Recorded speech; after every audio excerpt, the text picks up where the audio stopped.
Hermanos, Dios lo bendiga a todos en el nombre del Señor Jesucristo.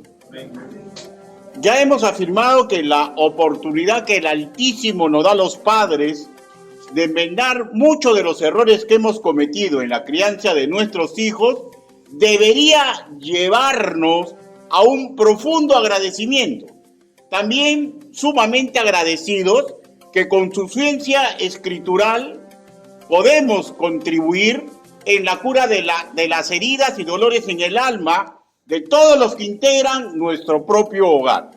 Hoy estamos entrando a la quinta exposición denominada Padres, no desconcertemos a nuestros hijos, y es la antepenúltima de la serie Matrimonio y muchos más. Ya hemos tratado algunos deméritos con respecto de la labor paterna en relación a la crianza de los hijos. Y deseo recordar, hermanos míos, los casos que ya hemos tratado. Primer caso, construir un matrimonio sabiendo de antemano que es yugo desigual, que es una locura tratar el matrimonio como una extensión del ministerio de evangelismo, sin pensar en la hecatombe que podría ocurrir con la futura familia de dos padres de diferente fe. Segundo caso, sobre cónyuges que son de la misma fe, pero no practican su fe, que aplican la palabra del Señor solo cuando les conviene, sabiendo que un alma joven decae cuando va a vivir una situación contradictoria en quienes son autoridad en su casa. Tercer caso, de padres que castigan sin ton ni son, usando la furia para disciplinar, olvidando que así están dejando veneno en el corazón de sus hijos. Recordemos que de padres crueles es sumamente posible que los hijos lo superen en crueldad. Ahora, y esto generalmente va a ocasionar terremotos en las sociedades que alojen a esos niños una vez adultos. O también puede darse el caso nefasto que al paso de los años se sientan menos que los demás. También podría darse la figura que sean fácilmente manipulables, pues los de su entorno se dan cuenta que para hacer todo necesitan aprobación de los demás. Y esto lo ocasionan muchas veces los padres, cuando castigan con furia, sin ton ni son, descorcitan a los niños. Cuarto caso, de padres que usan la mentira cotidianamente, que no se dan cuenta que así es sumamente fácil dinamitar sus relaciones filiales, que el continuamente prometerles y no cumplirles es llevarlos a decepción, a desilusión, y si así lo vamos a llenar de amargura, de enojo, de resentimiento. Y dijimos que si dicho hijo no tiene cura de lo alto, lo más probable es que en un futuro cercano o lejano lleve a desbordarse en hostilidad hacia otra persona, muchas veces contra el propio padre, muchas veces contra el futuro cónyuge, muchas veces con sus futuros hijos y muchas veces con la propia sociedad, porque el veneno queda en el alma. La mentira continua produce una sensación de traición. Así se entiende cuando se lee Proverbios capítulo 14, versículo 25, que dice a la letra: el testigo veraz salva vidas, pero el que habla mentiras es traidor. La traición hace doler el alma del más fuerte y puede envenenar el alma del más puro. El pastor bautista Adrián Roger, ya en la presencia del Señor, se expresó de la siguiente manera: podemos fallar de muchas formas y aún así salir bastante bien parados con nuestros hijos. Pero, dice, miren la hecatombe que es esto, pero si no cumplimos nuestra palabra empeñada, ni tampoco las promesas que les hacemos, o no les decimos la verdad a nuestros hijos, yo les aseguro, decía él, yo les aseguro que nuestros hogares irán camino al desastre. Vale la pena repetir la importancia de que los padres digamos la verdad. Quinto caso, de padres que no se esfuerzan por sus hijos. Hablamos aquí de pereza y dejadez para proveer lo material y alimento espiritual. Dijimos que un padre, entiéndase, padre, sin distinción de sexo, que no se esfuerce para cubrir las necesidades de su prole, ya, en ambos campos, en lo material y en lo espiritual, simplemente los desprotege. Les da un mal ejemplo. Recordemos, hermanos míos, lo escrito en Mateo capítulo 4, versículo 4. No solo de pan vivirá el hombre, sino de toda palabra que sale de la boca de Dios. Dijimos que ser flojo o indolente para ayudarlos espiritualmente, escúchenme ya, es el peor daño por negligencia que un padre le puede hacer a su hijo. Ya, escuchen, por favor, grave, ya. Es el peor daño por negligencia que un padre le puede hacer a su hijo. La indolencia para hacer las cosas es natural en un niño, es natural en un adolescente, pues están en la edad de la simpleza, de la primeriza necedad. Pero el ser padre de familia, ya, es una tarea que nos debe alejar de la simpleza, ya, sin importar los años, ya, porque nadie lo obliga al ser humano a ser padre, pues. Pero si es padre, tiene que alejarse de la simpleza. Un padre, sobre sus sueños seculares, debe anteponer la visión de Dios para proteger a sus hijos en lo material, en lo espiritual, si no será generador de mal en sus hijos por negligencia. Por eso es que un jovencito de 15, 16 años que embaraza a una chica tiene que comprender que no es la etapa todavía estar en eso, ¿ya? Y lo normal sería que deje el estudio para mantener su casa. Y ahí es cuando empiezan los problemas, pues. Ahí es cuando empiezan los problemas, ¿no es cierto? Pero un padre tiene que darse cuenta que tiene que proveer lo material y lo espiritual para sus hijos. El ser padre de familia, hermanos míos, es una tarea titánica. Es una tarea titánica. Sexto caso, padres sobreprotectores que no ponen límites a sus hijos. Los que así se comportan crían posibles anarquistas que cuando adultos vean como normal despreciar a cualquier tipo de autoridad. Vean las noticias, dense cuenta. ¿Ya? Ven como natural despreciar cualquier tipo de autoridad y de hecho con más fuerza aquellas autoridades que no cumplen nuestros deseos. ¿Ya? Padres que practican lo que dicen los psicólogos, negligencia por amor. ¿Ya? Por ejemplo, lo que cuando leen Proverbios capítulo 3, versículo 12, porque Jehová el que ama castiga como el padre al hijo a quien quiere, le suena poesía. Pero no, para ello no es una verdad valedera para la crianza de sus propios hijos. Permítanme decirle una vez más que ser padre no es para nada tarea fácil. Debemos esforzarnos para no desconcertar a nuestros hijos, para no llevarlos a ira, para ayudarlos a curarse de los dolores del alma, de las raíces de amargura. Tenemos que esforzarnos, hermanos míos, para enseñarles la ruta de Cristo. Y repito, esforcémonos para no participar en situaciones que les hacen daño y que no ayuda para formarlos en el virtuosismo que tanto necesita la sociedad en la actualidad. Incluso si fallamos y nos hemos dado cuenta que hemos fallado y parece que ya es imposible hacer nada, hermanos, está la fuerza de la oración, está la fuerza de decirle: Padre, he fallado, pero de aquí en adelante yo te voy a servir, ayúdame a arreglar lo que yo malogré. ¿Saben por qué, hermanos míos? Porque Cristo está en la capacidad al 100% de arreglar todo lo malo que hizo un padre. Pero para esto, ¿para qué se requiere para esto?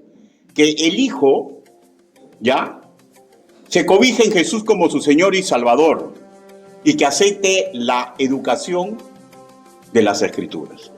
Antes de analizar dos formas nuevas de malinfluenciar a nuestros hijos, acciones contra las cuales debemos de luchar, por favor, permítame que los guíe en una oración congregacional. Inclinen su rostro. Bendito Padre Celestial, Mis hermanos hoy reunidos y los que nos visitan, Señor, todos deben comprender a cabalidad que no existe hombre digno de predicar ni enseñar su evangelio. Señor, pero me está dando la oportunidad. Hable, Señor Yahvé. Permita que lo que he investigado, lo que he plasmado en esta exposición, cale hondo en el corazón de los que escuchan. En el nombre del Señor Jesucristo, oramos así. Amén. Séptimo caso. Padres que exigen mucho a los hijos. Padres que exigen mucho a los hijos. Estamos en un caso contrario al último que acabamos de recordar, ¿no? Ya hemos dicho que un padre no puede criar despreocupadamente a su hijo sin ponerle límites, pues esto irremediablemente va a dañar de alguna forma la percepción que este niño o joven tiene de la autoridad y de su propia valía, ¿ya? El caso que estamos entrando se dirige al extremo opuesto, norte, sur, oriente, occidente, al extremo opuesto. El ponerle metas muy elevadas para el hoy. Actos que implican, cuando un padre se comporta así, forzosamente el padre se va a volver súper controlador, ¿ya? Y ojo, probablemente ese hijo sí podría dar lo que ese padre tiene en mente, pero tenemos que recordar nosotros los creyentes que todo tiene su tiempo y todo tiene su hora debajo del sol. Eclesiastés capítulo 3, versículo 1. Otra variable que tenemos que tener en cuenta es que si bien todo niño alberga en él capacidades maravillosas con que Dios lo ha provisto, todo niño, pero a su vez todos los niños no son iguales, pues hermano. Y no podemos esperar que todos tengan una gran elocuencia. No podemos esperar que todos nuestros hijos sean fuertes en matemáticas. No podemos esperar que todos sean como Messi o como Pavarotti. Un padre creyente, hermanos míos, sí debería ser exigente, ¿saben en qué? En forma horizontal con todos sus hijos, con respecto a la moral que deriva de la fe. Ahí sí, para todos iguales, ¿ya? Pero no con respecto a la exposición de sus habilidades y por las tareas por cumplir. E incluso cuando sabemos que tienen la habilidad para algo, ponerle más carga de lo que pueden cargar, esto no es usar el sentido común, hermanos míos. Esto no es usar el sentido común. Proverbios, capítulo 19, versículo 18. Proverbios, capítulo 19, versículo 18.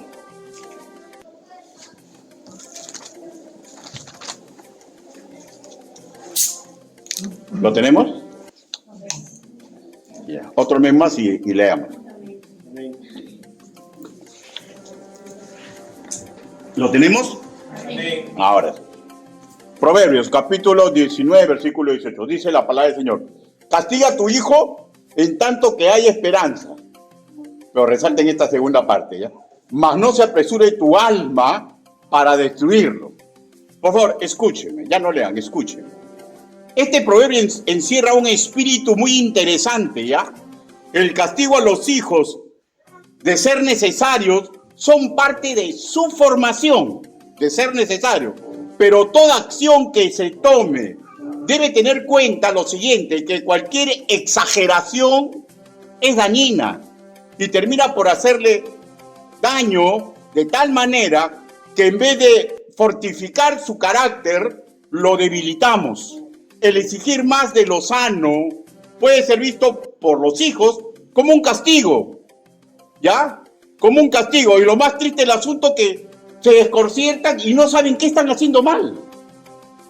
No saben qué están haciendo mal. Y las escrituras nos indican, hermanos míos, nos indican una razón para no ser tan exigente con los niños, algo que es desproporcionado para la edad que tienen, con modelos bíblicos, en las peores circunstancias. Busque Génesis capítulo 33, versículo 13.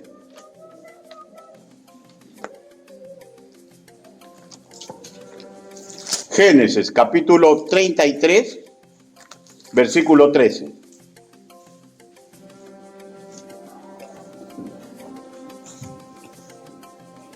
¿Lo tenemos?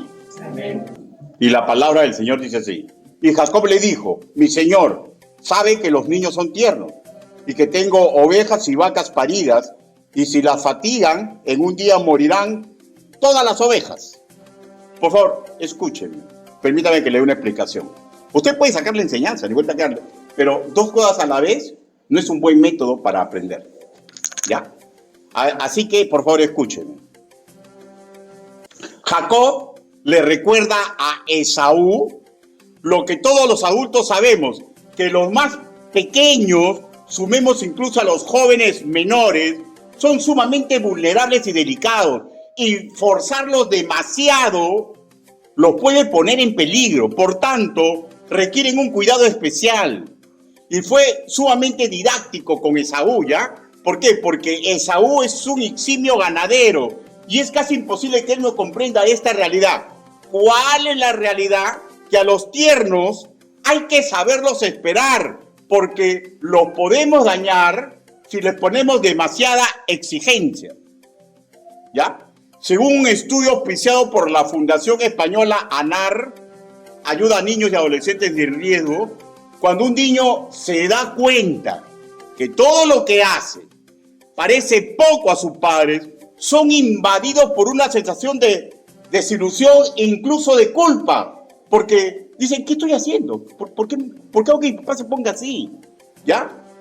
O sea, y sigue el análisis, dice, es más, los niños pueden empezar a autoexigirse demasiado, más allá de sus propias posibilidades, con los recursos que cuentan en ese momento. Un fenómeno que puede desencadenar estrés y ansiedad. Estoy leyendo su informe, ¿ya? Si un niño a sus padres le dice, si su padre le dice al niño, sería genial que saques un 7 en matemáticas, y cuando lo logra, le dice, ¿ves que podías? Ahora tienes que ir por el 9. Será sumamente complicado que el niño se sienta lo que está logrando mejorar. ¿Y saben por qué? Porque, o sea, mucha exigencia. Y es catastrófico cuando le hacemos ver que si sacan mejor nota, lo vamos a amar más. ¿Ya? Eso es catastrófico, dice el informe. Y usted lo sabe, y yo también, ¿no? Puede que no al principio, ¿ya? Pero cuando llegue al 9 y le exijamos un 10, después que la matrícula sea de honor, es lo que ellos escriben, y posteriormente que saquen notas muy buenas en todas las asignaturas, ese niño puede terminar explotando. Hablamos de una costumbre que se convierte en perversión completa, cuando los padres insinúan a los menores, ¿ya? Que si sacan más nota, los van a querer más. Hablamos de un ambiente exigente que puede ser el mejor caldo de cultivo para trastornos, por ejemplo, la anorexia, la bulimia. No obstante, no es la única manera en que pueden reaccionar los niños con los padres demasiado exigentes. O sea, pueden haber más trastornos. Recuerden que el mal degenera, ¿ya? Y no sabemos cómo va a terminar el mal, ¿ya? Fin de la lectura de la porción del estudio de ANAR. La académica inglesa Mary Beard, creo que tiene 75 años en la actualidad, se expresó así: una lección universal en la crianza de los hijos es una buena idea darles un respiro de vez en cuando. ¿Ya? O sea, no hay que ser tan exigentes, pues, ¿no? Ahora, usted mi persona lo sabe, ¿ya? Lo que voy a decir ahora. Ya terminé el comentario de la susodicha inglesa. Lo que voy a decir, usted y yo lo sabemos. La misma vida está confeccionada de tal forma en que hasta cuando juegan ellos entran en competencia. Ya. Y tirar mucho de esta soga, ahora, no solamente lo natural que ellos compitan, sino que el padre que le exija que compita con sus compañeritos, hermano, puede ser muy peligroso. Podemos hacer que la soga se termine por romper. Isabel Menéndez psicóloga especializada en niños y adolescentes, se expresó así: cuando se exige y se exige, se causa estrés en los niños, y al llegar a la adolescencia y a los cursos más difíciles en su etapa estudiantil, muchos de estos chavales, es española por eso que se expresa así, ¿no? Muchos de estos chavales se rompen porque están hartos, cansados y terminan rebelándose. Continúa ya escribiendo, dice: aunque los padres exigentes actúan buscando motivar e incentivar a sus hijos para que den lo mejor de sí mismos, en la gran mayoría de los casos, lo único que consiguen es justamente el efecto contrario. Fin de este comentario. ¿Ya? Entonces hay que tener cuidado, hermanos míos. Porque a veces sí logran buenos éxitos, muchos buenos éxitos. Pero ¿saben qué a veces qué ocurre con estos profesionales? ¿Ya? Que el dueño de la empresa le dice: párate cabeza, y se para de cabeza. ¿Ya? Porque está acostumbrado a competir y hacer caso sin ton ni son a lo que dice su autoridad, y todavía le dicen: no, que yo te exijo así porque yo sé que puede dar más. Se aprovechan y terminan siendo manipulables. Debemos reconocer que un padre sí debe ser exigente, pero tiene que serlo con sabiduría. Con una sabiduría, ¿ya?, que no nos hace ser excesivamente estrictos, asfixiantes sobre nuestros hijos, provocando a menudo que ellos se rebelen.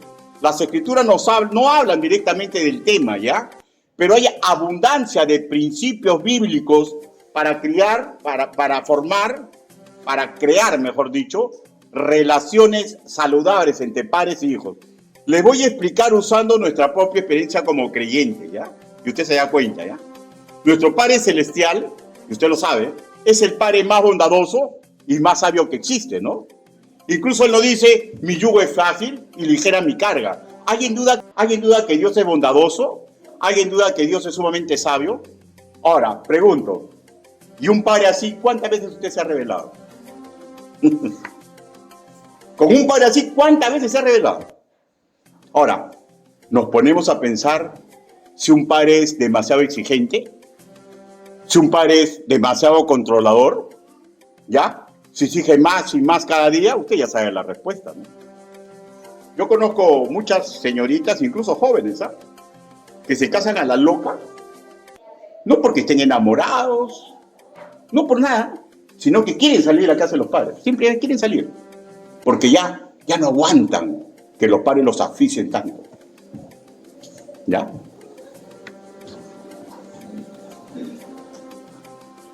Muchas veces, hermanos míos, deseando hacer el bien, podemos propiciar el mal. Como autoridad, debemos tener paciencia y buen humor, pero lógicamente, sin soltar ejecutar nuestra autoridad, cuantas veces sea necesario, pero con mucha sabiduría y mucho donaire. La semana pasada, nuestro hermano Samuel nos recordó que el tiempo es sumamente valioso y corto, ¿no? Y que debemos usarlo sabiamente. Hermano, los niños están para jugar. Los niños están para reír. Y no se enoje lo que le voy a decir, ¿ah? Nuestros jóvenes menores están para de vez en cuando tontear. ¿Ya? Porque son así, pues, ¿no? ¿Por qué, hermanos míos? Porque es la etapa, pues. No podemos quemarlos, ¿ya? ¿Y por qué no decirlo, ya? Hay veces, cuando apreciamos sus incoherencias, perdóneme la expresión, sus bobadas, ¿ya? Rinde mejor un fuerte abrazo que un grito destemplado, ¿ya? Una sonrisa sosegada, un respiro profundo, ¿no? Como buscando aire, ¿no?, que nos dé fuerza y aguante, ¿no? Cuando nos damos cuenta que no son capaces aún de caminar con nuestra fuerza en algún asunto que sabemos que les hace daño, ¿no? Y cuando nos damos cuenta que parece que no asimilan las preocupaciones que tenemos porque se están poniendo en peligro, ¿no? Ahora, debemos confiar en el Señor. Pero una exigencia grosera los puede terminar por quebrar. Y podemos empujarlo a lo que nosotros queremos alejarlo. Y yo lo sé y usted también lo sabe, ¿no? Yo cuando era joven, chiquillo, pues, ¿no?, 16 años, yo recuerdo que me iba a los tonos, ¿no? Mis papás sí me daban permiso. Pero había muchas chiquitas bonitas, ¿ya?, Y que querían ir, pero tu mamá no te deja. No, justamente por eso que vamos nomás. O sea, su papá no quería que salga en la noche, ¿no? Porque bueno, pues quién va a querer que salga, se amanezca, pues, con los muchachos del barrio, los más fregados, los más inquietos, ¿no? ¿Y saben por qué lo hacían? Por solamente darle la contra a los papás. Por darle la contra, y usted lo sabe también. Hay que tener cuidado. El que mucho aprieta, y eso es sumamente para temer. Ahora vayamos al octavo caso. Padres que tienen favoritos.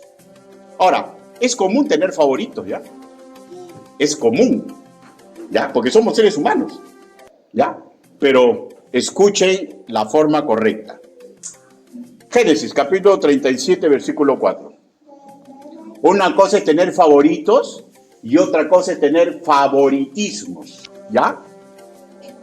El favorito es algo sentimental, pues a veces no se puede evitar, pues hermanos míos, ¿ya? Génesis, capítulo 37, versículo 4. Génesis, capítulo 37, versículo 4.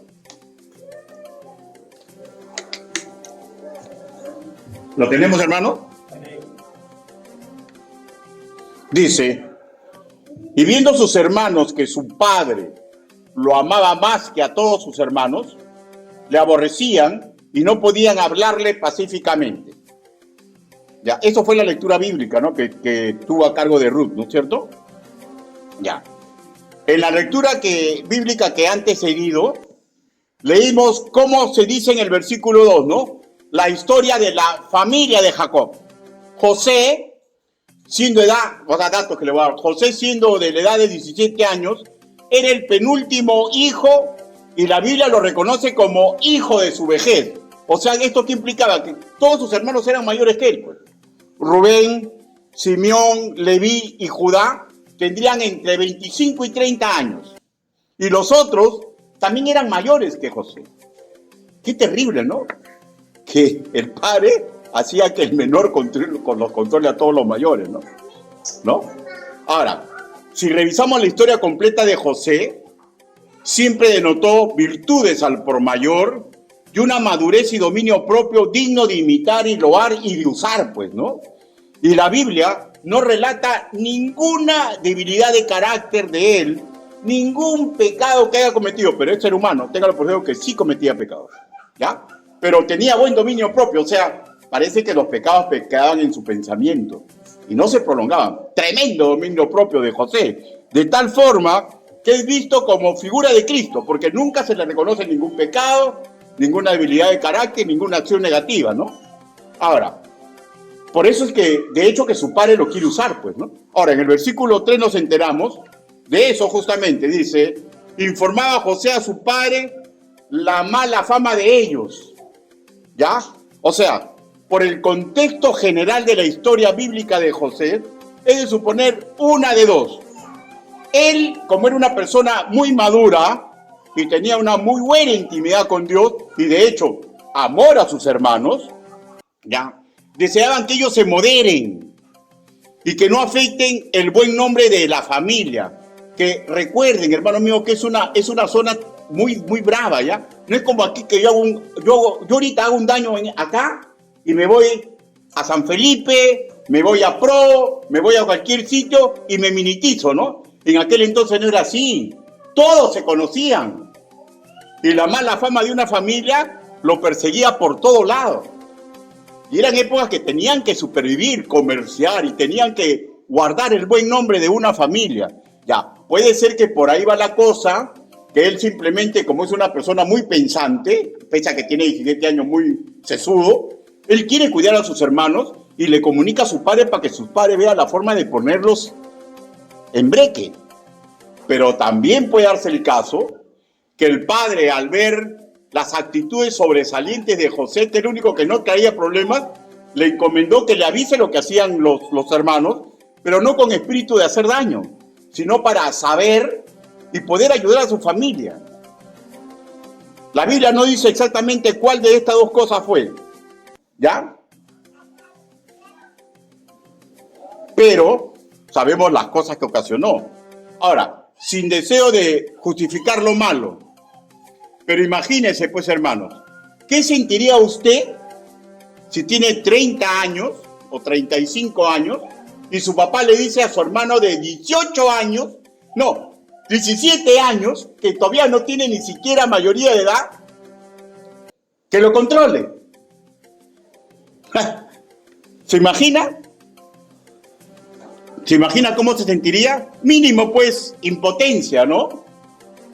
Molestia, ¿no? Hay que ponernos en los zapatos de los hermanos de José y no ser muy fuertes en juzgar, hermanos míos. Ahora, pero también pongámonos como pares en los zapatos de Jacob, ¿no? Recordemos que él, a su vez, fue hijo favorito de su madre, ¿no? Y las cosas innobles que él realizó. Recordemos, hermanos míos, también que la Escritura no es un manual de propaganda y nos cuenta lo bueno, lo malo, lo feo que hicieron los hombres de Dios. ¿Por qué? Porque es un caudal, ¿ya?, de sabiduría y enseñanza para que nosotros aprendamos a no cometer los errores que ya se han cometido en la historia, ¿ya? Ahora, leamos el versículo 3. Dice, una parte dice, y amaba Israel a José más que a todos sus hijos. Dice así, ¿no, hermanos míos? Ya. Investigué lingüísticamente la conformación de esta idea y tampoco lingüísticamente se aprecia ningún demérito en la forma de comportarse del padre Jacob, porque el término que se usa para ese sentimiento de amar es la raíz primitiva hebrea ahab, que define el tener afecto de innumerables formas, por eso que es raíz primitiva. O sea, de este término salen otros términos que hablan de amar en cualquier tipo de modalidad, ¿ya? Ya, ahora, pero este mismo término es el que se usa, por ejemplo, para decir que Dios ama a Israel. Isaías capítulo 43, versículo 4. O sea, no hay ningún problema que alguien ame más a uno de sus hijos, ¿ya? El problema es la falta de sabiduría que se aprecia cómo tratamos a los hijos. Porque cuando él entrega un regalo de una túnica de diferentes colores, versículo 4, ¿ya?, es un presente que tradicionalmente, escúcheme, ¿ya?, tenía que entregársele al primogénito. Y de alguna forma repetía Jacob el mismo error de su madre, que llevó a ira a su hermano Esaú. Intentó humanamente adelantarse lo que ya era visible. Que era visible que José iba a ser la fuerza de la familia. Pero ¿para qué adelantarnos? Pues dejar nomás. Es como el caso de la madre, ¿no? Dios ya había dicho, tu hijo menor, ¿no?, será superior al mayor. Ya le había dicho.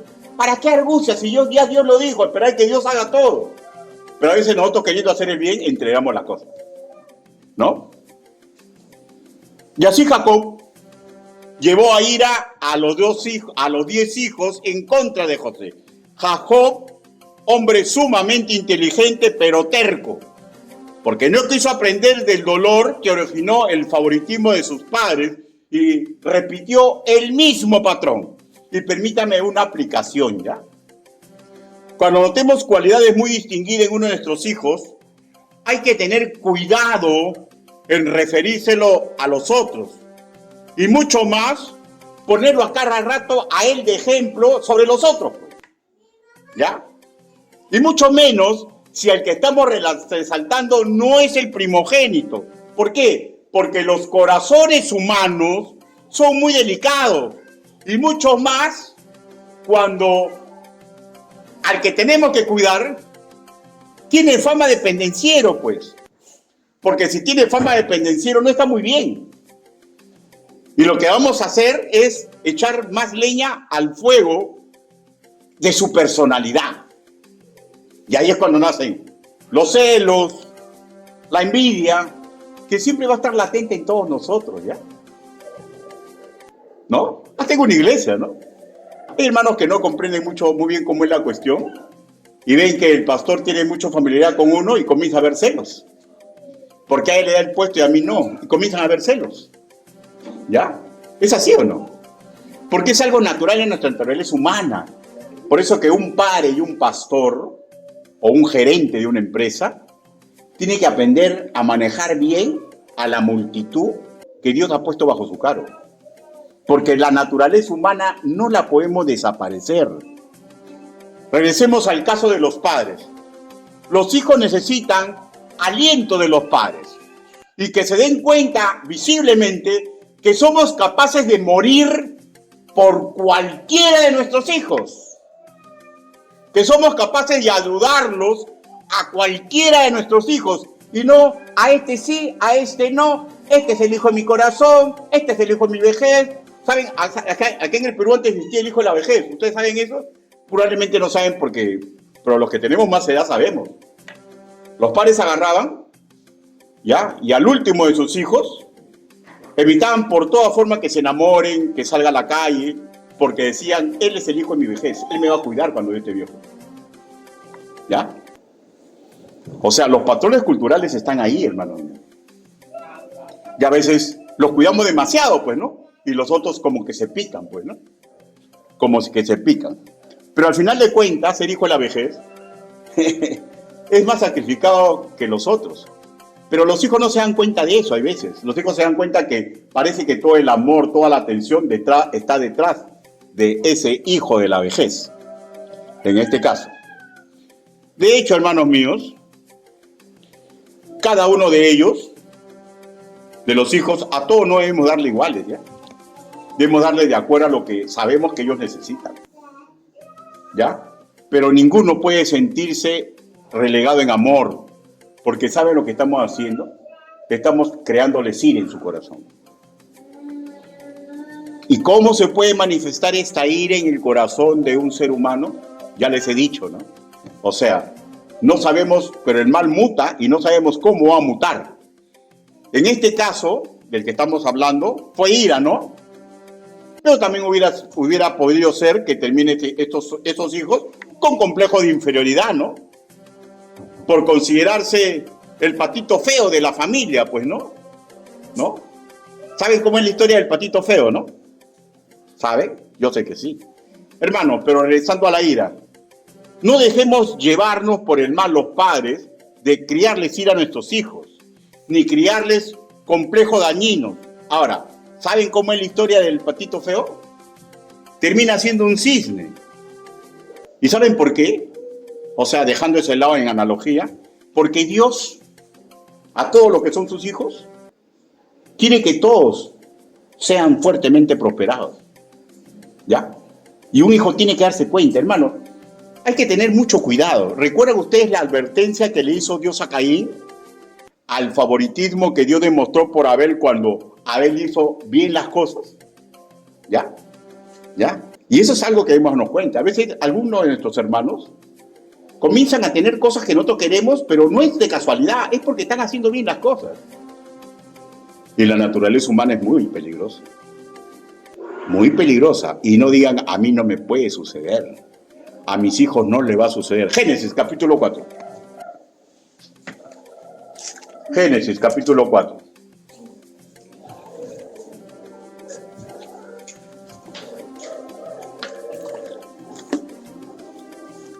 Versículo del 6 al 7. ¿Lo tenemos? Amén. Ya. Entonces Jehová dijo a Caín, ¿por qué te has ensañado y por qué ha decaído tu semblante? Si bien hicieres, no serás enaltecido, y si no hicieres bien, el pecado está a la puerta. Con todo esto, a ti será su deseo, y tú te enseñorearás de él. Hermanos, por favor, escuchen. El pecado está a la puerta de tu corazón para enseñorearse de nosotros. Hermanos, fácilmente podemos correr al pecado y podemos incluso dañar a quien debemos amar con mayor fuerza por ser de nuestra sangre. ¿Ya? Entonces, recuérdense un principio, ¿ya? Dios no tiene favoritos, pero a cada quien le da de acuerdo a sus obras. Romanos capítulo 2, versículo 6, ¿no? Y debemos aprender de él. Dios no hace acepción de personas, pero las bendiciones que le da a uno a veces no es la misma que le da al otro, porque él sabe lo que necesita cada uno y lo que está haciendo cada uno. Y lo mismo tiene que ser un padre. Un padre no puede darle todo sin ton ni son a uno de sus hijos, porque eso no es correcto. Debe sí premiar las cosas buenas que hace, pero pregunto, con sinceridad, ¿todos nuestros hijos todos hacen cosas malas? Hay algo bueno que hacen, hay que premiarlo por eso, pues. Tienen que darse cuenta que el premio no es porque yo tengo un favoritismo, sino que se consideran mi favorito porque hace bien las cosas y lo premio. Y eso tiene que ser visible. Esas competencias sí son buenas. Pero darle todo y todo y todo a uno, los otros se resienten. Criar hijos, hermanos míos, no solo es ciencia, es un arte. Y no hay mejor maestro y mentor que nuestro Señor y Salvador, que mediante las Escrituras nos ha entregado toda la información correcta para no hacer malas cosas y para comprender, hermanos míos. Muchos atacan esta forma de hablar, pero no me interesa. Dios tiene un plan maravilloso para cada uno de nosotros. ¿Ya? Dios tiene un plan maravilloso, pero tenemos que aprender a someternos a su camino. Y vamos a darnos cuenta que aparentemente, en algún momento de nuestro recodo, nuestra vida, parecemos los patitos feos. Pero si nos sometemos a los planes de Dios, vamos a ser cisnes, como Dios quiere que sean todos sus hijos. Porque recuerden que Él dice, como dijo Juan, inspirado por el Espíritu Santo, estoy sumamente contento que mis hijos todos están siendo prosperados. Conclusión. Terminaré diciendo que nadie sabe lo que será el mañana. Nosotros simplemente como padres mejoremos en nuestros comportamientos y los hijos también mejoren en su comportamiento. Hijos, si tiene usted un dolor en el alma por algo de lo que ha escuchado, corra a Cristo. Él y solamente Él puede curarlo. ¿Y saben qué? Hay hombres y mujeres listos para ayudarlo. Y si tienen la doctrina correcta, todo lo que ustedes le digan, será en su secreto en su corazón. Un secreto en su corazón. ¿Por qué? Porque Dios arma a hombres y mujeres como sus herramientas para ayudar en cualquier dolor del alma. Y yo agrego, todos, hijos y padres, vivamos bajo el estilo educativo de Cristo. Nosotros los padres tenemos que darnos cuenta que el futuro no nos corresponde. Nos corresponde el hoy. Y en este hoy debemos aprender a esforzarnos. Específicamente voy a hablar ahora que hay que tener mucho cuidado de no exigir demasiado a nuestros hijos, porque son tiernos. Y hay que tener mucho cuidado en no favorecer siempre a uno sobre los otros, porque lo único que vamos a lograr es hacer daño a nuestra familia. No desconcertemos a la juventud. Simplemente hagamos el mejor esfuerzo que Cristo con nosotros, y si con nosotros, yo les aseguro, somos más que vencedores. Inclinen su rostro, vamos a orar. Bendito Padre Celestial, su palabra ha sido predicada. Señor, es difícil luchar contra los deseos del corazón, Señor. Pero sabemos que usted como Padre bondadoso y perfecto, tiene un plan perfecto para nosotros, para nuestra familia, Señor. Ayúdenos, Señor, a someternos a su sabiduría. Ayúdenos, Señor. Porque la juventud que criamos, y si nosotros somos los jóvenes, y si nosotros somos los padres, Señor, usted quiere que en todos seamos prosperados. Pero eso no va a ocurrir si nosotros mismos no nos sometemos al plan maravilloso que usted tiene para cada uno de nosotros. Ayúdenos, Padre, ayúdenos, porque el mundo, Señor, gime bajo la bota del maligno, y nosotros, Señor, podemos ser esa esperanza que dé fe, Señor, y ejemplos válidos a un mundo que corre cotidianamente al pecado. Quiero hacer una invitación. Puede hacer que usted requiera fuerzas para hacer lo correcto. Puede hacer que usted sienta que tiene un dolor en el alma y necesite curarse. Lo primero que tiene que hacer es pedirle a Cristo que lo cure. Pedirle a Cristo que le dé fuerzas. Y si ve que por usted solo no puede llegar a buen puerto, hermano, tiene que aprender a confiar en lo que dice la palabra del Señor, que Él ha levantado pastores, maestros, para que el pueblo de Dios pueda crecer y mejorar en todo nivel. ¿Alguien desee que ore por él o por ella, por alguna lucha que está teniendo en su vida? Levante su mano, por favor. Dios te bendiga, Dios te bendiga, Dios te bendiga, Dios te bendiga. ¿Alguien más? Dios te bendiga, Dios te bendiga. ¿Alguien más? Dios te bendiga. Vamos a orar. Bendito Padre Celestial, usted ha visto las manos levantadas, Señor. Gracias, papito lindo, porque yo estoy convencido, Señor, que usted sabe exactamente la lucha que tienen mis hermanos. Usted sabe exactamente, Señor, todo lo que está aconteciendo con ellos. Y usted también, Señor, está sumamente contento porque ellos han aprendido a hacer espectáculo agradable a sus ángeles, Señor, que no son omniscientes como usted, Señor. Gracias, papito lindo. Señor, oramos por aquellos que no han levantado la mano, porque se dan cuenta que van por camino correcto, Señor, pero cuídelos, porque sabemos que tarde o temprano van a ser pedidos para ser zarandeados. Ayúdenos a todos, Señor. Así le pedimos, así le suplicamos, en el nombre bendito, precioso y poderoso del Señor Jesucristo. Amén. Hermanos, Dios los bendiga.